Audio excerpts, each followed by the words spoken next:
La lettre de Paul à l'église de Corinthe qui se trouve en Grèce, c'est l'une des lettres que j'aime beaucoup. Nous voyons au chapitre 1er, le verset 2, non, le chapitre 2, au premier verset, il dit: quand je suis allé chez vous, frères, pour vous révéler le plan secret de Dieu, je n'ai pas usé d'un langage compliqué ou de connaissances impressionnantes, car j'avais décidé de ne rien avoir d'autre durant mon séjour parmi vous que Jésus-Christ, et plus précisément Jésus-Christ crucifié.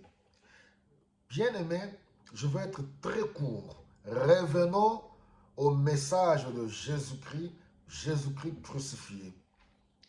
Quelles que soient nos connaissances, les grandes études faites, mes bien-aimés, nous n'avons pas à vouloir impressionner l'auditoire, ni impressionner le peuple de Dieu. Ce que les gens attendent de nous, c'est d'entendre le message de Jésus-Christ. Jésus qui sauve, Jésus qui libère. Vous savez pourquoi? Parce que la ville de Corinthe, en Grèce, c'était une ville où il y avait l'idolâtrie, où il y avait toutes sortes de l'immoralité, débauche, orgie, philosophie. Et c'est pour cela, Paul vient dans cette ville pour leur annoncer seul Jésus-Christ, Jésus-Christ crucifié, ressuscité le troisième jour, pour le salut de quiconque croit. Alors aujourd'hui encore, dans nos communautés, j'aimerais nous interpeller, nous les serviteurs de Dieu. Nous n'amenons pas, nous ne nous tenons pas devant le public, devant les gens pour leur parler de nous. Bien sûr, il faut faire la différence avec le témoignage. Oui, ça c'est autre chose. Mais dans tout ce que nous faisons, que Christ soit glorifié. Nous ne venons pas prêcher, oui, parler de nos biens matériels, de nos avoirs.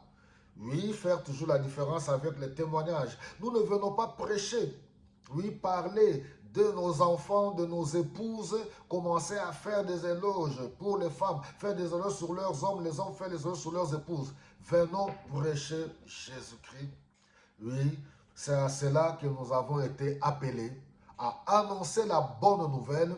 Jésus-Christ est mort à la croix de Golgotha, il a été crucifié, ressuscité le troisième jour pour quiconque croit. En lui, nous avons la vie éternelle. Jésus a brisé le puissant démon des ténèbres, il a vaincu la mort, il a vaincu le diable, il a vaincu le péché. En Jésus-Christ, nous commençons une nouvelle vie. Nous marchons dans la sanctification, dans la sainteté, dans l'amour de Dieu. Nous aimons les uns et les autres. Alléluia. Nous donnons la gloire à Jésus-Christ. Oui, notre vie, c'est plaire à Jésus-Christ au quotidien. Si nous vivons, ce n'est plus nous qui vivons, c'est Christ qui vit en nous. Remplis du Saint-Esprit de Dieu. Revenons à la parole de Dieu. Revenons, présentons Jésus-Christ. Chers serviteurs de Dieu, nous ne sommes que des poteaux, comme des poteaux indicateurs. Nous ne sommes que des simples instruments. Alléluia. Nous sommes appelés à présenter Jésus-Christ. Nous ne voulons pas impressionner quiconque. C'est ce que Paul dit. Mon enseignement et ma prédication n'avaient rien de discours et de la sagesse humaine.